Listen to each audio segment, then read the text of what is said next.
And then he said, I guess it was a fluke. And I go, nope, you're not taking this away from me. This was a miracle. Passion, be about it all action. I think that's something that's so powerful about your book. I don't feel oppressed. I have never felt oppressed. I think, if anything, I have found that I am way more powerful the older I get. You know, we're all married to great men. And as far as I am aware, we're the only LDS family in the whole elementary school where my kids go. So I'm not an emotional person. I'm not a crier. But your stories got me the tear. Jack doesn't wake up in the morning and say, oh man, I got Down syndrome. Right. You know? Women of the last days will be noted for being distinct in happy ways. You know, that like our surprising joy at being mothers would surprise people. Seeing the hand of the Lord in your life is so important. This video is brought to you by ScriptureNotes.com. For a free trial to Scripture Notes, please make sure you check out the link in the description. Hi, everybody. Welcome to Word Radio Women. We are so excited this week. We feel like we are famous adjacent because we have some very exciting guests this week. We've got two ladies who are recently published in a book called The Not So Secret Lives of Real Mormon Wives. We have Esther Jackson Stowell and we have Kimberly Dowdell. They're both LDS influencers and moms extraordinaire. I think Esther ascribes to the title of unpaid chauffeur. And then we have Kimberly, who is incredible at showcasing her journey as a mother of special needs children. But we wanted to invite you guys on. We're so excited to talk about your new book that is published by Cedar Fort Publishing. And did you want to kick off our first question, Charlotte? Well, first, I just want to do a little bit more introduction. Esther, you are also a real estate broker. And I love how you say in your book that you're all about connecting people, helping them live their best life through their best homes. I think that's so beautiful. And then Kimberly, you also teach Zumba. I've seen some of your dance moves and you can't help but move along. It's so awesome that you are both of you are really trying to help women thrive. So let's bring on this cover. So Joy Hansen in the Discord sent me this book cover a couple months ago, and she's like, "You got to look into this." And it's published by Cedar Fort, which I published with them too, and I love this publishing company, and so I'm so happy you ladies get to work with them. This book, if you pull up the cover, is called The Not So Secret Lives of Real quote Mormon Wives. And I love the cover. It is, if you look at the juxtaposition of your book and the recent show, The Secret Lives of Mormon Wives, there is some clear hinting and mirroring to that. And I just want to know from you ladies what inspired this book, but also what inspired this cover and reactions you've gotten from even just the cover alone. You know, none of us knew each other going into this project. And the first time that we met each other was at the photo shoot. That was the first time that we learned about each other. We didn't even know each other's stories. Probably even after the photo shoot is when we learned more about each other's stories. But the photo shoot itself was really fun. Something that we wanted to do is we wanted to catch people's attention. We wanted them to look at the cover and do a double take. And be like, wait a minute. Is that about the girls on the show? Oh, wait, that's not about the girls on the show. Wait, what is this about? And I think that we have accomplished that. Yes, definitely. We experienced that when we saw it. We were like, wait a minute, what is this like? And we noticed that you've been really proactively positive about the message you want to put out there. What are you kind of hoping people will take away from your book that you feel like could be maybe that could deepen people's understanding of what the show doesn't necessarily cover? I think obviously. Go ahead, Esther. You answer. I just wanted to add to Kimberly's point. The cover was an inspired opportunity, and I just wanted to, and for me, I've just trusted the process because the whole time that we put this together, coming together was just been a huge inspiration. And with that, I just want to trust the process, and it's been exactly what we've seen throughout. But go ahead, Kimberly. Well, actually, I'm going to talk about something different because you made me think of something else. And, we who are in social media, we are all about titles, right? I was looking at WardRadio's page and going through some of your videos on YouTube, and every single one of your images before your videos is a catchy image with a catchy title. Yep. And it's the same thing that I do with my social media channels. Every video that I create, I come up with a title that I know is going to grab people's attention to stop and watch that video. And with that in mind, this book is no different, right? Back in the day when we would have newspaper headlines were really out there, and they did that so that people would grab the newspaper. So they would grab the newspaper, pick it up, and read it. And I just want to say that I think Heavenly Father, obviously, He knows the world today. He knows the world that we live in. He knows what grabs people's attention. And like Esther said, this book title was inspired. And there has been, some hot topics around that. Yeah, share them. Yeah, what would you, like what?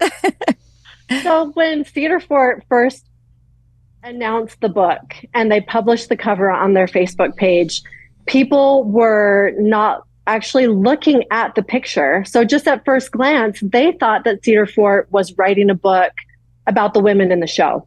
And there were a lot of people who were very offended without even reading the caption that they put, without even looking at the picture. There were people who were offended and said things to Cedar Fort like, I am so ashamed to continue to support this company. I've been buying books from you for years, and now you're publishing trash like this. And Cedar Fort had to defend it. And they said, well, have you read the title? Have you looked at the picture? And then, women These got women into the are wearing conversation. clothes. They're sleeping.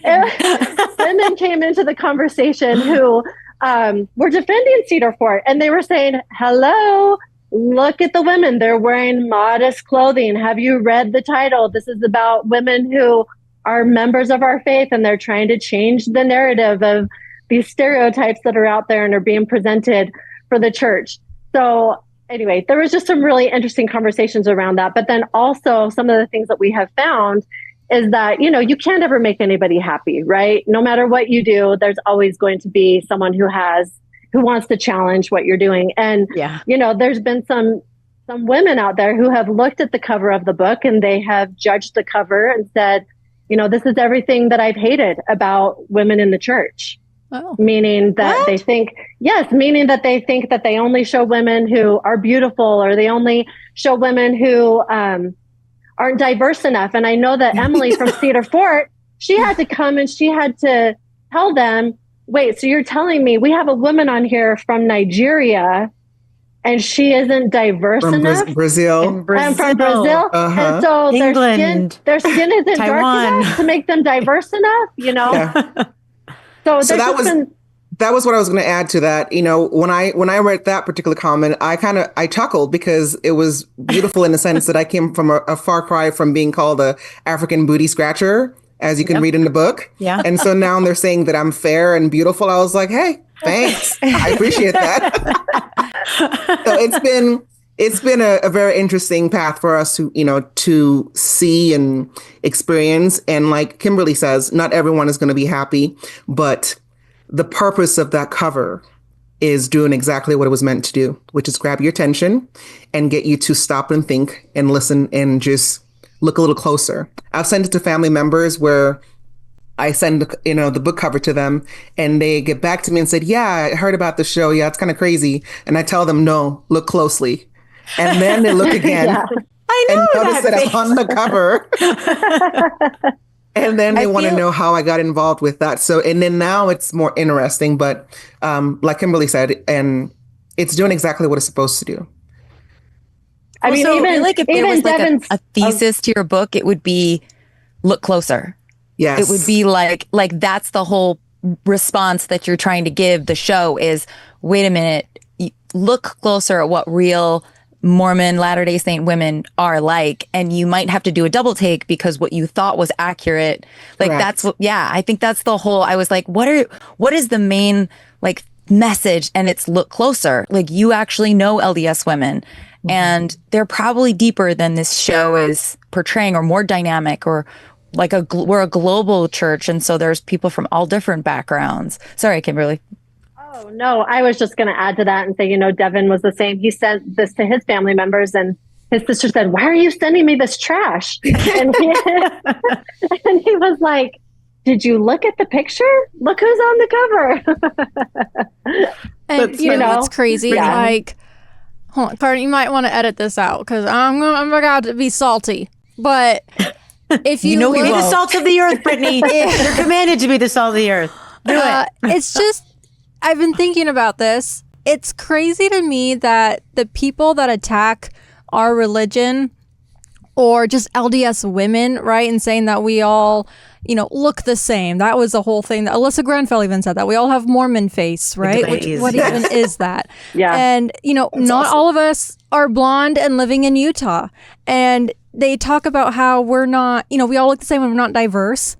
Hello. Like, we have Kwaku, we have Megan, we have Brooke, we have Esther. Like, we have brunettes, we have redheads. Like, we are so diverse. And then if you contrast that and look at the antis that attack us, what do they look like?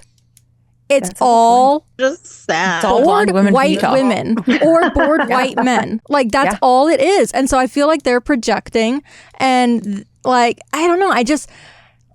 It just makes me so angry. And we have more members outside the U.S. than inside. All the main antis, I believe, are inside the U.S., right, Carden? All the heavy hitters, they're all inside the U.S. and white.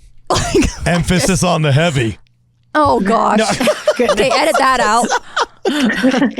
I actually love that she brought that up, because one of the other controversies about this book is that people, and these are members of the church, they've said that they're only showing extraordinary members of the church. They're not telling stories of typical members of the church. And I've thought a lot about that. And I don't think any of us who participated in writing this book in any way see ourselves as extraordinary. I think that we all think of us as, just average, typical wives and moms in the church. So then that makes me think, well, what is considered extraordinary? And what do we consider to be a typical Mormon? I think that all of us are just doing our best every day to live our lives in a positive, uplifting way and be followers of Christ. To add to that, Kimberly, when we first had the prompts to help us with the writing, it was asked, like, how do you describe an LDS or a wife? And for a second, I didn't even see myself as a LDS wife. I just started describing who I was as a wife. And then once I was done, I was just like, oh, that's what they mean. But I was never boxed into a category, as I've never seen myself as an LDS wife. I've just seen myself as a wife who is dedicated to her family, committed to her husband, and just really trying my best to be a good member of society.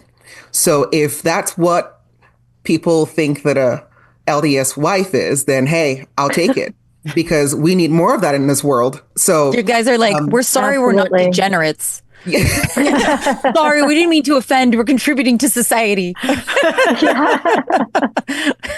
that should be the next tagline. Sorry, we're not degenerates. I know, but seriously, what does that even mean? So I'd love to know what you ladies say, because there's so many critics of the church who say that the LDS church is oppressive towards women, that that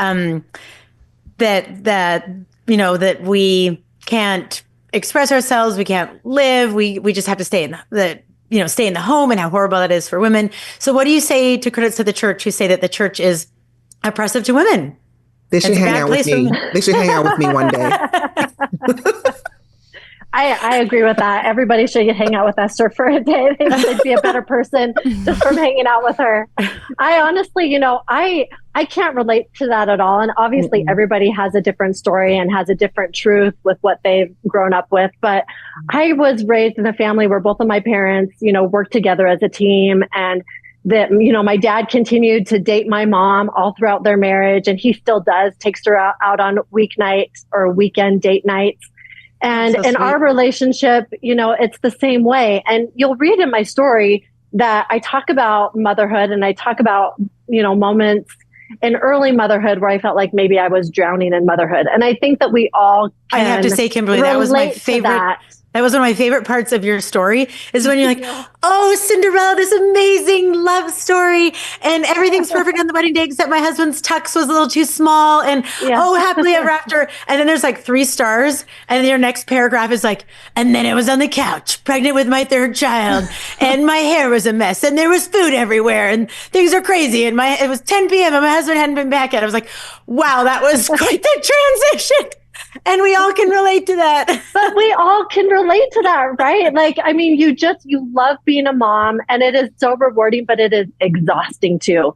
And that was literally that was probably inspiration from Devin. He came home, saw that I'd had that day. And he literally, in the most loving way possible, said, Kim, like, you need a hobby. What is it that you love to do? And I hadn't even thought, like, I was so consumed with motherhood, I hadn't even thought, oh, I get to think about myself. Like, I still get to do things for myself, things that I enjoy and that I love to do. And in that moment, I couldn't remember what it was that I loved. And so I think that when we talk about women being oppressed in the church, there probably are some women who feel that way in their marriages.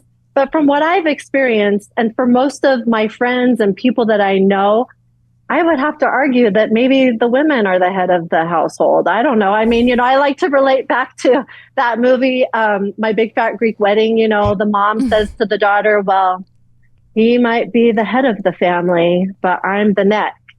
And the neck turns the head whichever way it needs to go. And I think a lot of times in our marriage, I'm the neck and he's the head. But we're working together as a team, to reach our goals and raise our family and do all the things together. And just Esther, thank you so much for that, Kimberly. Yeah. And Esther, what about hanging out with you for a day? What would we learn from that? What would any critics of church oppressing women, what would we learn from hanging out with you for a day? I think it's unfair to just assume that the women in the church are oppressed, because I think what people are looking at is the society, right? And at the end of the day, the society makes up the church. People make up the church. So when you have us in a little group, it's easy to say, well, they're oppressed. I don't feel oppressed. I have never felt oppressed. I think, if anything, I have found that I am way more powerful the older I get. And it is a beautiful gift to have that knowledge. But at the same time, I like saying this, but then I end up sounding like, Spider-Man with great power comes great responsibility, right? I say that because I know what my power can do.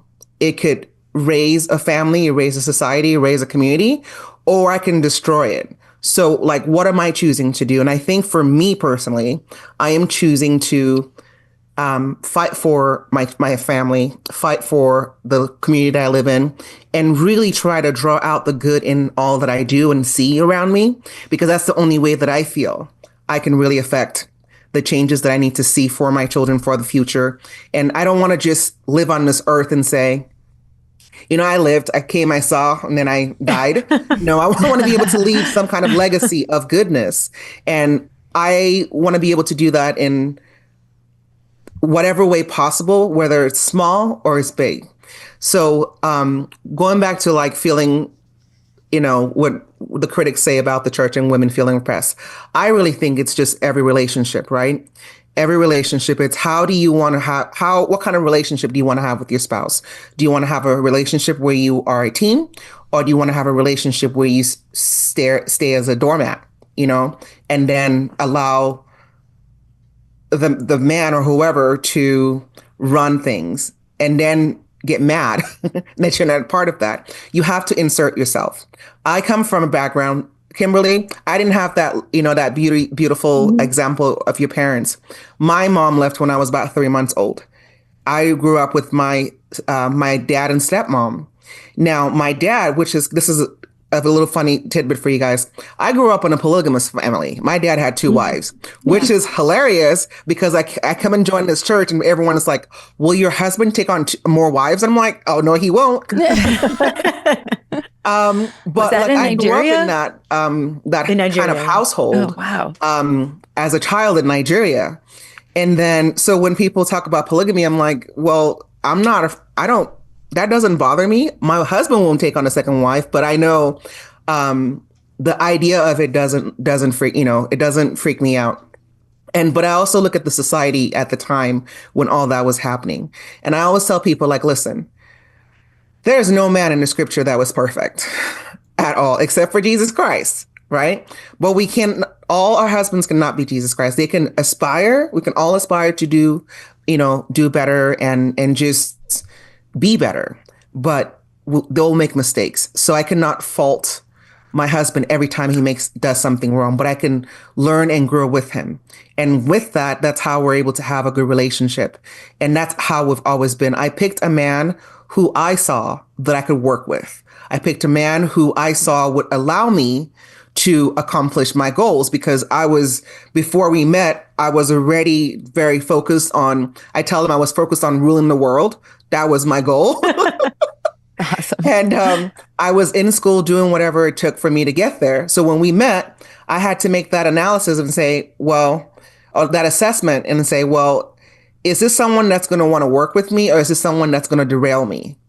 And I think that's something that's so powerful about your book. All 8 of you talk about your husbands. And I believe that that's a very conscious decision that you and the editor made, because that's something that in the show is so sad, is to see so many marital problems. And so it's really amazing in your book, not only like the beautiful love stories that so many of you share, like with Dimples, Esther was so cute. It was like, do you work at the Olive Garden? Was just a total random, not true question just to talk to. Like, that's a cute pickup line. And, like, now that we've broken the ice with, other sorts, like such beautiful, cute love stories. But then after you're married, to see like many of you, like decades of growth together, and the symbiotic relationship you both have, and how you help each other in hard times. And there's just beautiful moments when all of you women are literally crying and having a hard time. And then your husband will walk in, or your husband will call you and then really buoy you up when you need it. And that's something that I think one of the most powerful, one of the most powerful parts of this book is to see those strong marriages. I was going to shout out to you, Erica, what do you want to ask? But are you ready with questions? If I ask I have questions. Okay, great. You guys were all talking. I didn't want to interrupt. You're next, Erica. Pardon, I have a question. Yeah. I have like a pack of coyotes outside. Can you hear them? I'm not even kidding. They're like howling, and it's kind of distracting. Can you hear them? No. Is that a euphemism for your misbehaved children who have a raggedy father who's... We have coyotes, and they're all barking, and then the dogs are barking back, and it's like a whole thing. So I'm surprised you can't hear it. No, don't sweat it. I can't hear that at all. There was a moment now when I'm your concerned for face you, Erica. looked worried. So I think we were all like, is she okay? You're just I was like looking on my Vivint cam, and then like I heard the coyotes, and then I was like, oh, that's what it is. And it's, oh my gosh. I live kind of, sorry. Okay, I will interject more. No, okay. Great. No. So when we start, Erica, you asked your question. You go ahead. I had a comment about us being oppressed. Can I say that really fast before we go? Okay, well, no, we'll just go back in. Also, you can edit me. I don't know if this is going to make sense. It makes sense in my brain, but when I speak it, sometimes it doesn't. So. Okay, well, here we go. Okay, and then so when critics of the church also say like, oh, Mormon women are oppressed, right? I always want to clap back and be like, remember, like us as women in the church, have we known oppressive men in the church? Probably, yeah. There's some leaders I don't quite agree with personally. Also, I've met some pretty oppressive women who I don't really like or agree with also. There's people that can be oppressive, and it's not a church thing. Right. Think about your workplace, your employment. I've had some bosses where I'm like, you're pretty oppressive right now. And school, there's been some bullies. There's been some stuff that, so do these antis and the critics, do they go after those organizations, or no, public school's great, and no, the workplace is great, and go be a boss babe, and everything's fine. But when you go to church, that's where you're going to get oppressed by men. And it's just so mind-boggling to me that, we're all married to great men. I don't know you guys, personally, but I am assuming, but, it's like, there's no way that the church globally could create and foster oppressive men, and then we just find some unicorns. It just does not make sense. That's a good point. I think when critics say those things, it isn't so much the church that they are criticizing. It's religion. It's the fact that we believe in a higher power. It's much greater than what they make you believe, right? So that's why for me it's important that I look beyond that. You know, when I've told people when I go to church, I'm not going there to see what Becky is wearing today or how Rachel's children are behaving. I'm literally going there to like listen and be surrounded by people that believe in the things that I believe in, that believe in Jesus Christ. And that fills me. There are times where maybe I'm just extremely tired and don't want to go to church. And then I go and I'm like, oh my goodness, I'm so glad that I came, because you can feel the Spirit. So when we gather and we do things, for me, it's bigger than just church is about our belief. It's about that reinforcement and being together in a space with other people that believe in what you believe in. So I tend to not listen to critics. I know who I am and opinions flow like water in and out. And I just don't care because at the end of the day, I know what my beliefs and my faith, I have seen it. I've seen God's hand in my life, and that's something I will never deny. Yeah. So critics can come and go. I mean, because as I mentioned, I came from calling the African booty scratcher to being told that I was one of the fairest of them all and on this book cover. So some's working. That's right. I love that. Fist bump. Hey. So I was volunteering at my kid's school, and I was in the workroom, and it was full of people, mostly moms. And I live in an area where there's not a very big LDS community. And as far as I am aware, we're the only LDS family in the whole elementary school where my kids go. Wow. So people don't really know. Like sometimes I'll say, oh, what church do you go to? And I say, I'm LDS. And they have no idea what that means. Huh. So it's very interesting because I didn't grow up that way. So I was in the workroom and somehow it came up that I was a Mormon. And this was shortly after the show came out. And someone goes, oh my gosh, I didn't know you were a Mormon. And yeah, and guess what? It's all true. We're all swingers and we go out. You said that? Yeah. It was, and half of them laughed and half of them were very uncomfortable and didn't quite know what to think. And so I loved Kimberly when one of the stories. I was just gonna say, have you read my first title? Her first heading. I did, and it was. I can't remember what I met my husband while swinging. Swinging, right? So I thought that was hilarious that you used that term. But I also wanted to ask Esther. So when you talk about your stepmom, is that your dad's first wife? Okay. Yes, my stepmom was my dad's first wife. My mom was the second wife. Okay. My mom had 3 kids with my dad, and I was the last one before she left my dad. Because I loved how you talked about when you would go to her house, and she was a very strong Catholic woman, and she really used that time with you to solidify your faith, and that made me so happy that you still had that relationship with her. Oh, absolutely. I tell people that I've been absolutely blessed my entire life, because where most people would feel that they were lacking, God always had a way of filling that void for me. So in the United States, I had, aunts who filled that void for me. I had employers who acted as, brought me into their family and made me feel like I was part of their family. I had friends' parents who took me in. I even had their grandparents take me in. They didn't speak a lick of English, but they would do the same thing that my mom would do, just hold my face and just speak in Farsi and just talk to me. And I would just, I was just in awe of it, because looking back, it was just God's way of letting me know that, hey, you may not have your mom, but you know enough about what a mother is, and these other people will take care of that, and they all helped me be the mother that I am today. So I go back to Kimberly's example of her parents, which has helped her mold her relationship. I have had multiple people in my past, in my life, that have helped me be who I am today. So I'm a mix of a bunch of people. I'm not just one I don't have just one way of being a mom. God helped me pull in all the goodness from all these people to be the person that I am today. So I share that because I don't want anyone to ever feel like, oh, I didn't have a mom or I didn't have this in my life, so therefore that's why my life is either negative. No, you can make it whatever you want to make it because we have our agency and you can choose. I think that is the most beautiful thing that we have as, growing up as an adult, that you can grow up and choose to be whoever you want to be. And with faith in Jesus Christ, that makes it almost for me so much easier because it's easy for me to see things positively. It's easy for me to see things as, okay, I see you, God.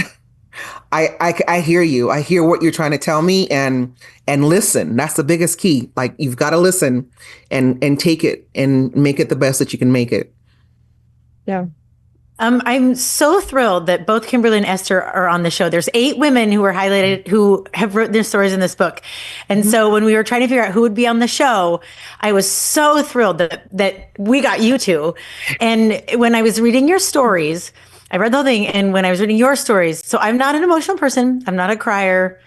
But your stories got me the tear. And it was Esther, when you shared the story of you were engaged to an American guy and your family did not approve.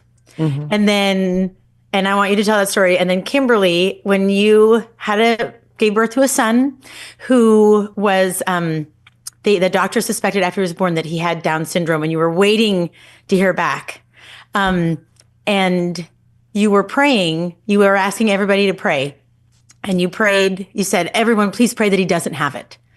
And then the response from that just moved me to tears also. So I want you to tell that story, Kimberly, about Jack and that moment in the light. And then Esther, oh gosh, there's so many good stories. I'm missing. I want you to tell the story about your brother later. I want you to tell the story now, Esther, of when you had a daughter and you thought that through the ultrasounds that she was going to have a fatal heart condition. And you all prayed for her. And so your stories about these children with health concerns have very different outcomes. And I think they're very representative on both sides of what we deal with our own children in the church, and praying for miracles and seeing God's hand in either getting that miracle or not quite getting the miracle that we want. So I want you to tell your stories and then tell our listeners your insights about God's plan for our children. Kimberly, I'll let you start. Okay. I mean, I won't let you start. Kimberly, would you like to start? Thank you, Esther. I would be happy to. See, you guys can just see how fun she is to hang out with. So first of all, I love that you guys read the book. I love that you're familiar with our stories. Thank you for doing that. That particular story that you brought up for me is a very important story of mine in this whole process of our son, Jack, being born. So yes, when he was born, we found out shortly after birth that he probably had Down syndrome. There's tests and things that they have to do to make that certain. And as we were waiting on those test results, I texted all of my family and I called them and I said, I want you to pray that he doesn't have Down syndrome. And I remember my brother responding and saying, well, I don't know if we should pray for that because we don't know the blessings that could come if he does. And for me in that moment, I hadn't had a lot of interaction with people who had Down syndrome. I didn't grow up around anyone who had Down syndrome. I didn't know what this life of his would look like if he had Down syndrome. And I was really terrified about what that meant. And, so when my brother said that, I was kind of like, you don't know, of course we should ask God to make him not have Down syndrome, And as you find out in the story that, Jack does become diagnosed with Down syndrome. He has Down syndrome. And obviously I've had 14 years to reflect on those words that my brother shared with me. And I hope I don't get emotional talking about this, but here I am 14 years later, and God didn't answer that prayer because I believe that he knew that I would be an instrument in his hands for good. But today I have this opportunity where I get to share my story with the world. I get to highlight, like to call it good news, the good news that Jack and people like him bring into our lives every single day.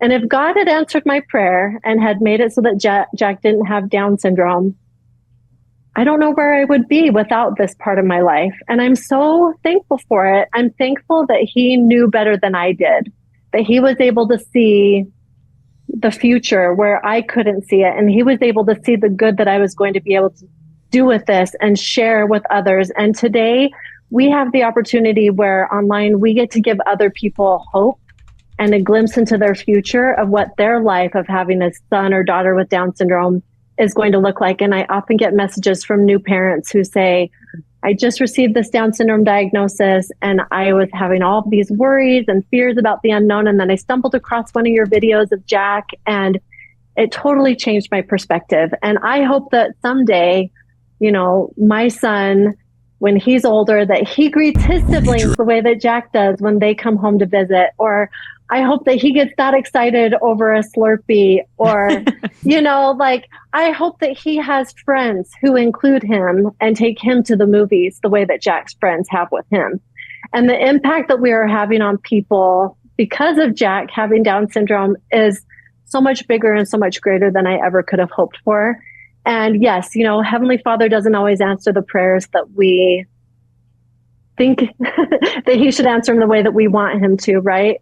Because he knows better. And sometimes we don't get those answers to those prayers until years down the road. You know, I think when you read Esther's story, her answer came right away, you know, and my answer didn't come until, you know, years later, but in a different way, not the way that I expected, but I'm still so grateful that it came the way that it did. That's great. And I love how you said also, or one of your family members said he was born without the misery gene. That was my brother-in-law. Yeah. He did. So they came in and, you know, Curtis was just so cute. And he just looked at me and he just said, you know, this kid's been born without the misery gene. And at the time, I didn't know what he was talking about. But if you watch our videos of Jack, he obviously has not been born with the misery gene. I mean, his happiness is contagious. And I often like to tell people, you guys, I'm probably the one who was born with Down syndrome, because Jack doesn't wake up in the morning and say, oh man, I got Down syndrome. Down, right. You know, and, you know, like as his parents, we're the ones where we're like, oh, like, I hope he'll be able to do this or be involved with this. Or, you know, we kind of like look at things in a different way, worried about how his Down syndrome is going to impact his life. And here he is, like, he's playing the drums and he's going to movies with friends, and he could care less if the neighbors can hear him singing at the top of his lungs, you know, and his happiness is contagious. And so he definitely was born without the misery gene, which is a fantastic blessing. I wish that we all were born without the misery gene. Well, one thing that's unique about your channel too is that Jack is so happy, but so are you. And it just kind of reminds me of Kimball's prophecy that the women, like, I hope I don't get emotional, like, you know, women of the last days would be noted for being distinct in happy ways, you know, that like our surprising joy at being mothers would surprise people. And I think you exemplify that. I think both of you exemplify, like, that's what's so cool about this book is, you know, people say, oh, they're so extraordinary. And it's because I think the world has lost the ability, like, seeing happy mothers, women who love being moms, is unique now. And so you guys are shining your light. And I think you are like a fulfillment of that prophecy in many ways, to, like, you know, distinct in happy ways, even though, of course, like, our houses are a mess and the kids are screaming, you know, what the coyotes are screaming outside. But yeah, like, that's what I've been thinking the whole time you guys were talking, is distinct in happy ways is another message that comes through in your beautiful book, for sure. I love that. I think that, you know, we've all experienced hard, and our hard isn't the same as our friends or our neighbors or whoever on social media. Everybody has hard. And I think there's something that we can do to uplift each other through the hard and be empathetic towards each other and encouraging towards each other throughout the hard, no matter what that is. You know, I think there's a time where sometimes people get a little cynical, you know, when they experience hard, and they think like, oh, God doesn't love me, or he's not listening to me. And our hope is through this book is that people can see themselves through these stories that we share. And that even though we all experience different hard things in our lives, that they too maybe experienced job loss, or they maybe experienced a special needs diagnosis, or moved, to the US from another country, or something like that, and that they can see themselves in these stories and say, you know what, if those women were able to get through this with their faith and with optimism, then I can too. Absolutely. So true. So true. I think a powerful part of this book is the amount of self-reflection that happens when you're reading about other people. When I first started, I was like, oh, I'm just going to be reading about these women. Won't this be nice? But then as I was reading, I kept reflecting about myself and writing notes about my life and looking at my patriarchal blessing. It was such a cool opportunity to do some self-reflection. So Esther, I want to hear about your daughter and her miracle and your message to parents. So first of all, it makes me really happy to hear that that's what you were getting from the book, is being able to reflect and see your life in those pages. And I think that's what we would want everyone else to get out of this, is just, hey, we're everyday people doing everyday things. Kimberly, thank you so much for sharing your story. And it always makes me happy. And I love the idea that Jack wasn't born with the misery gene. And I really like that. And I think that's what I'm going to be taking out of this conversation. So first of all, getting pregnant with our daughter was a hard thing. In the process, I found out that I had Hashimoto's disease, because it took us a little while to get pregnant. And so a friend suggested, hey, you should go see a fertility doctor. And then I thought, okay, it's probably my husband. Something's wrong with him. Not my fault. But we went in there, and the fertility doctor first of all started, asking about my cycle. And he was like, yeah, it's you. And I was just like, no. I was pretty sure it was him. So I get on the medication, and, a few months later, I actually get pregnant. So I mentioned this part because to help your listeners understand how the revelation that this girl was going to be born with a 3rd-degree heart block, like how much it impacted me. Because first of all, I had tried to get pregnant for over 6 months or almost a year. And our kids were already 5 years apart. Our firstborn is now 8 years older than our daughter. So it's, I kind of wanted our kids close in age. So conceiving the child was already difficult. And then months into this pregnancy, I was already told I was going to have with Hashimoto's disease and having historically large babies, that I was this child, yes, that, diabetes was going to be an issue. So I saw that coming in. So I went into pregnancy with a lot already on the table. And then we go into, just the regular, this is our 3rd child. So I know the drill. I go to the hospital. I don't need my husband to, come with me. I've got this.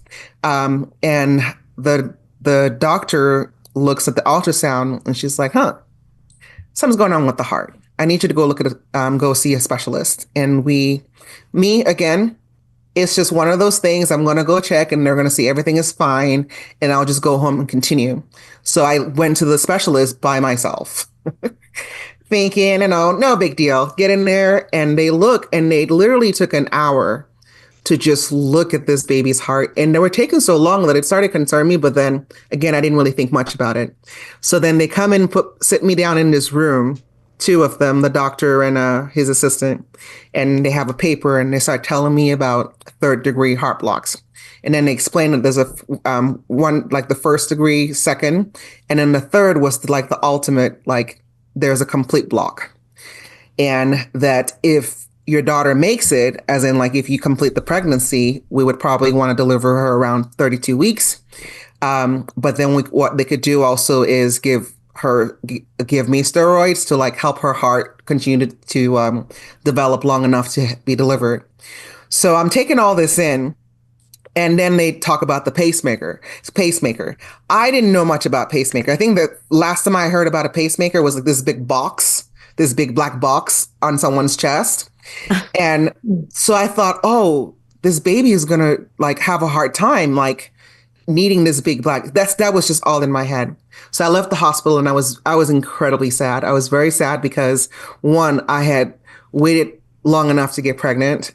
It was difficult to get pregnant. And I was so excited that I was finally pregnant, only to find out that this baby may not make it. So then I had to just come to grips with the fact that I might lose this pregnancy. So everything was just hard and sad.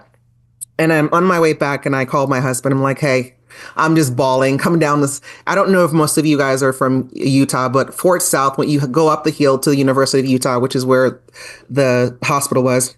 So I'm coming down that hill and there's this curve and I'm just crying. And I'm thinking, you should probably stop crying because we don't need to crash the car. Okay. Good idea. I know we already have enough going on in our lives, but we don't need to crash the car. So I call my husband and tell him, hey, I was just told this. And he's just concerned, like, hey, what's going on?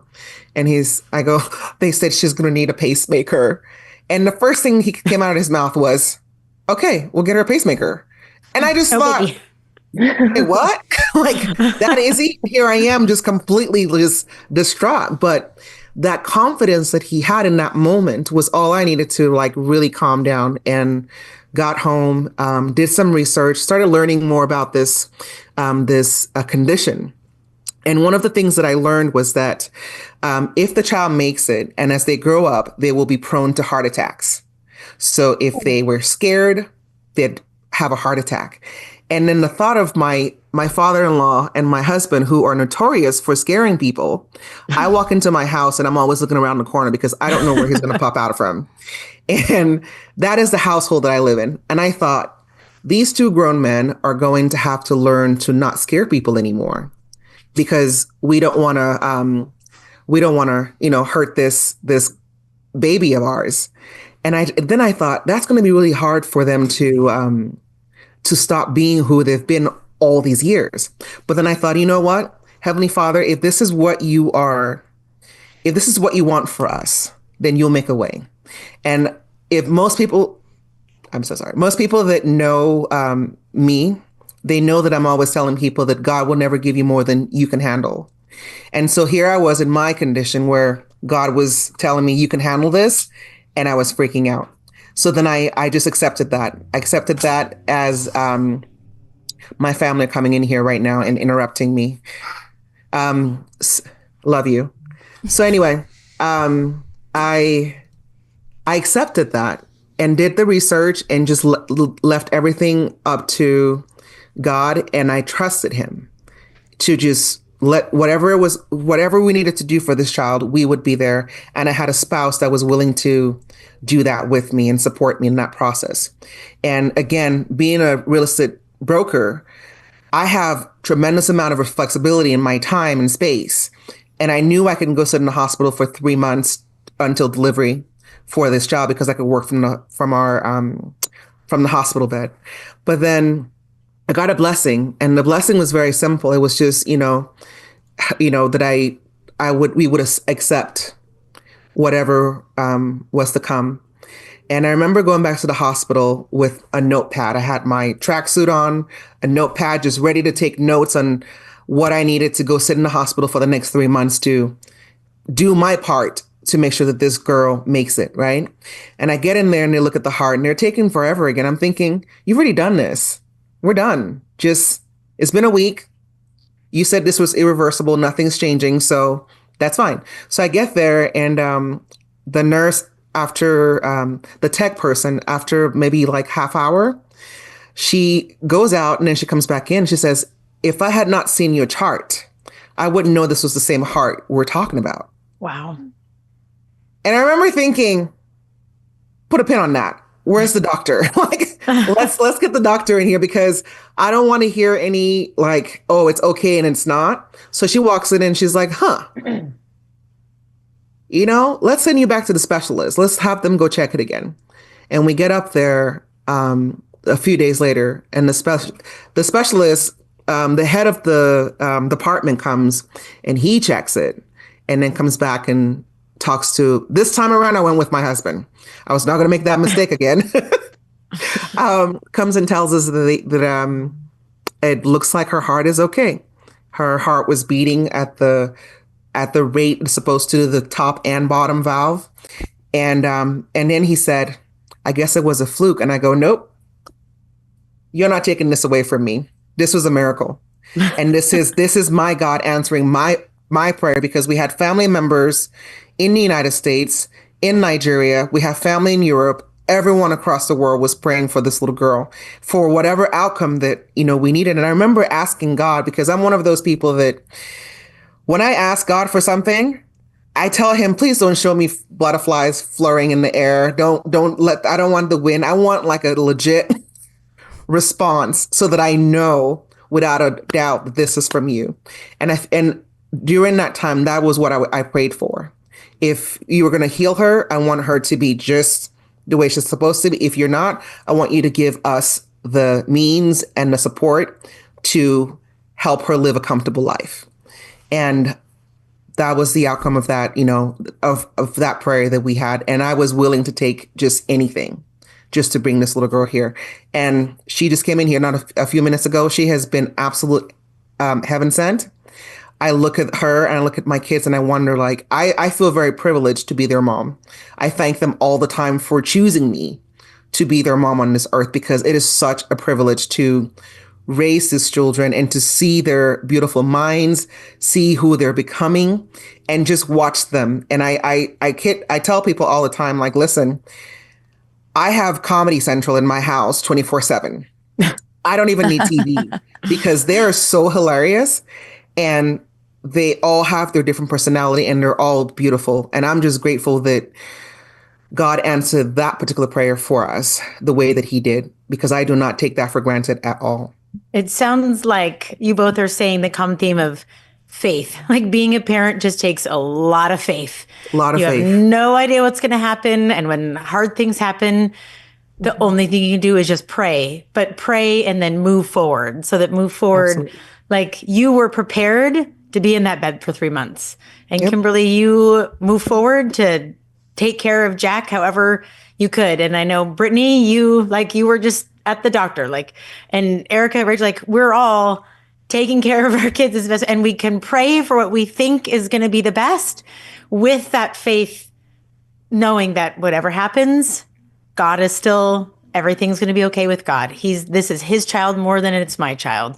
So I love your stories about your children. Very different endings, but both totally faithful. Brittany. Yeah. Also, Kimberly and Esther, I just want to say thank you just for sharing that. I know it can be scary to put your heart and your story out there. So just thank you for being real and raw and authentic and vulnerable.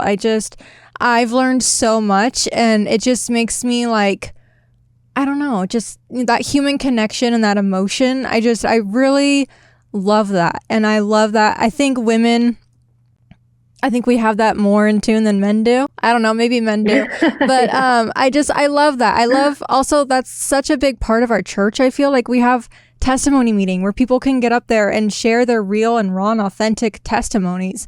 And, we have the ministering program where we can reach out to one another and, relate and build each other up and support each other. So I don't know. I just want to say thank you for sharing. I appreciate that. Thank you. This has actually been a really fun project. I've told all of my family, you all should write your story, because now that I've written mine down, obviously there's a lot that was left out, but I've told them all, go write your story. You're going to want to have it written down for your own kids someday. It's been really fun. So as someone who loves and encourages family history, if you write your story and you think, now what am I going to do with it? Just put it up on Family Search. It's the free family history website, and you can put it under sources, not sources, but information, and just upload. You can upload your audio telling your story. You can upload documents. Seeing the hand of the Lord in your life is so important. And as you ladies were talking, and that story I hinted at, Esther, about that letter from your brother that helped you so much when you were engaged and has helped you for so long. People who lose their faith, who leave the church, are rewriting their stories. They aren't remembering the times when God clearly was designing their lives and intervening and helping them when things were hard, but also arranging things behind the scenes. Oh, absolutely. Building up to this amazing reveal, that letter that came, or this person you met, or this miracle that happened. He's working constantly for our welfare. And if we don't write those down, not only will people around us not know, but we will forget too. And we will be tempted to rewrite our history and choose to see those amazing things we saw as clearly the hand of God as just a coincidence, or rewrite it. So you are amazing for writing down your stories. And yes, encourage other people to write their stories. So we are going to wind down here soon. Are there any other questions, Word Radio ladies, that you have? And also, Esther and Kimberly, last words, like after time for questions, like your last message to the world, your final testimony. What do you want to share? So questions first. I was just curious as to like how you guys got involved. Like, how were you approached to do this? Because at first I thought that you guys all kind of knew each other and were friends. But then when you said that you didn't even know each other until after the photo shoot for the cover. So like, yeah, like how did this come together? So if Emily, our editor, were here, she would tell you that she has a whiteboard in her office and she has like sticky notes with people's names on it, kind of talking about, you know, different ideas of maybe possibilities for books. And so a couple of the names came from those sticky notes that she had. And then Esther is actually married to Emily's cousin. So there's that connection. Okay. So Esther can probably tell you about that conversation that she had with Emily. And I had done a small collaboration in a book with Cedar Fort last spring. But I don't think that Emily knew that I had done that, even though she works at Cedar Fort. I think she's newer at Cedar Fort. Mm-hmm. So anyway, she just reached out, she emailed, and I remember seeing the email, and she proposed this idea of, you know, being a collaborator on this book, The Not So Secret Lives of Real Mormon Wives. And I went and showed it to my husband and I said, what do you think? And he said, gosh, you know, we've been seeing the previews for this show and we've been seeing the TikToks and all of the things. And we had been kind of talking about, you know, I wish there was something that we could do to combat this, to show what our lives are like as members of the church. And so we instantly both just said, I need to do this. I need to be a part of this. And I was really excited. And that's how I got to take part in it. Just a quick comment on that, Kimberly, before Esther, you go. Yeah. When you were talking, it reminded me of D&C, Doctrine and Covenants 4, when it says, if you have desires to serve, you are called to the work. And I love that you said you had already been having these conversations, like, what can we do to respond to this? And then this opportunity came. Like, what a beautiful testimony that when we have a desire to spread the gospel, build the kingdom, God works with that in beautiful, miraculous ways. Yeah, I love that. And that's another part where you can see God's hands, you know, in your life. I had also seen the preview. I tell people I run around with 5 kids, the underpaid chauffeur. Yes. I don't get to watch much TV. I usually watch YouTube videos over their shoulders, maybe catch a few things here and there. And I also run, you know, my brokerage and everything else in my life. Emily has been a huge part of, Emily, the editor, knows me very well. She is one of the first friends that I made here in Utah when I moved here. And she just also happens to be family. So that's a huge bonus. When my husband was deployed to Afghanistan, we spent a lot of time together. So she got to hear my stories just from sharing with her. You know, when you get together, you talk and things come up. And I think she's always had my stories in the back of her mind. And she knows who I am outside of the social media world. I'm probably one of the few people as part of the book this is not a social media person. Well, I looked at your Instagram page and it was like, houses for sale this spring. And it's like, well, this is a different type of influencer. Yes, my influencing is very different. But if you want to know about what the real estate market is doing, happy to help you with that. Yeah. So she knew my story and felt that it would be a good addition to this project that she came up with. And like most of the women in this book and yourselves as well, when I saw the preview, I did the same thing that everyone did. It's like you get this the deflated, like, here we go again. We're in the news again. And here we go. It's something that's not reflective of who we are. And ever since then, everyone that I talked to, as soon as you say, they're like, or the eye roll. And I just thought, and then I saw someone arguing online after I'd seen the preview. And, you know, it was someone that felt offended by this show. And I kept thinking, I don't like arguing with people that are going to have a different opinion. I mean, it's great to have different opinion, but I will not argue with you when I know that I'm not going to be able to change your mind, and you're not even going to listen to me anyway. So I'd much rather save my energy with my 5 children and chauffeur them around. So when Emily approached me with this, she first shared with me this revelation that she received on her way to work. And if you go back and read the introduction, she describes it.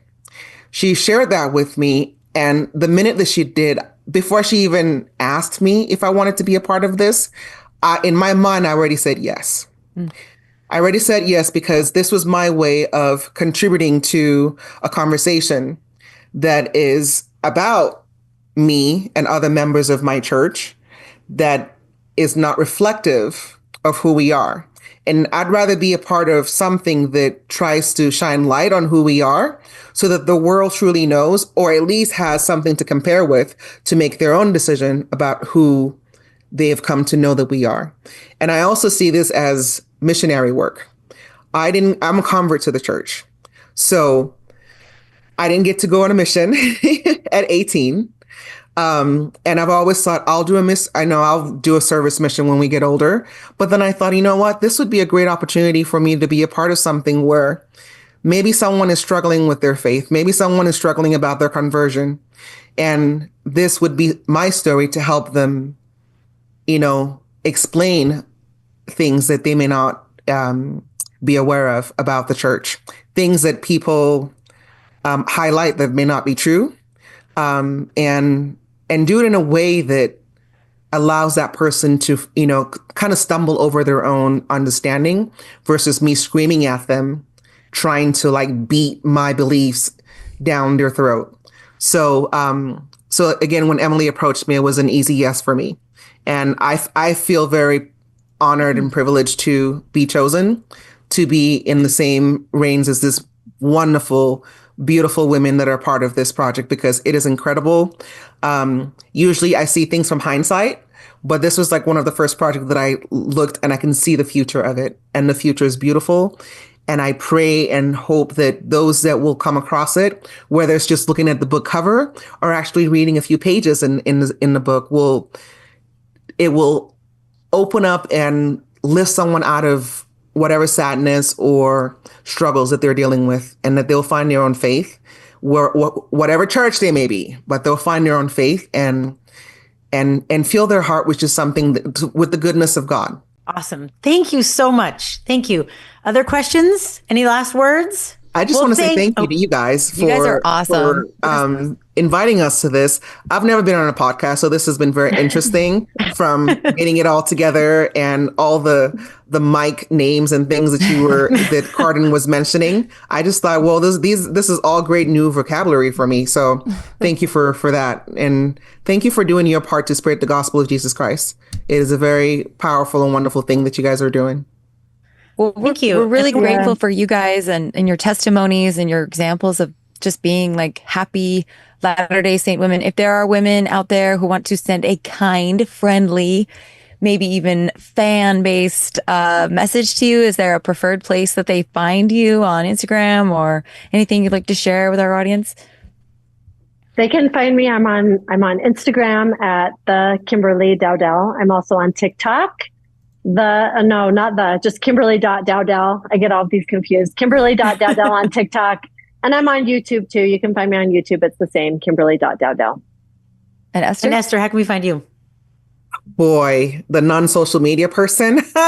I should have came prepared for this.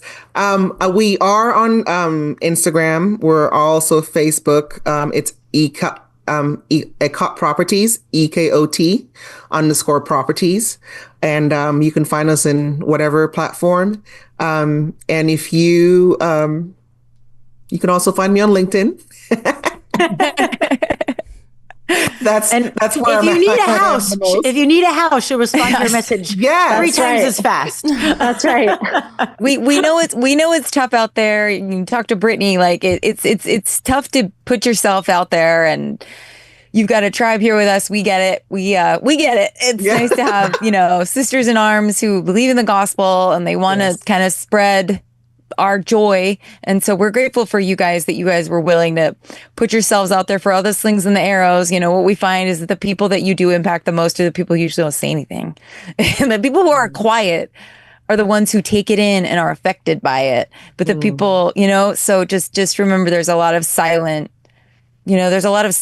people that you're affected. That's what I tell myself anyway. There's a lot of people who don't say anything. Very true. That you are changing their life. You are affecting their life. So, we're grateful for you guys. We know what you guys are going through. And everybody send them love. Yeah. And the name of the book again is The Not So Secret Lives of Real Mormon Wives. Cedar Fort is a publisher. You can get it from cedarfort.com. And while you're there, you can check out my books too about family history. And you can also find this book on Amazon. It is a great Christmas gift. You can give it to your neighbors if they want to learn more about real Mormon wives, or really anybody. It's such a wonderful read. It's very inspiring. Support these women putting themselves out there. We need to promote these women. They're brave. And something that I think that this will do for members who read it, it will help give them courage to stand up and speak for how we really are.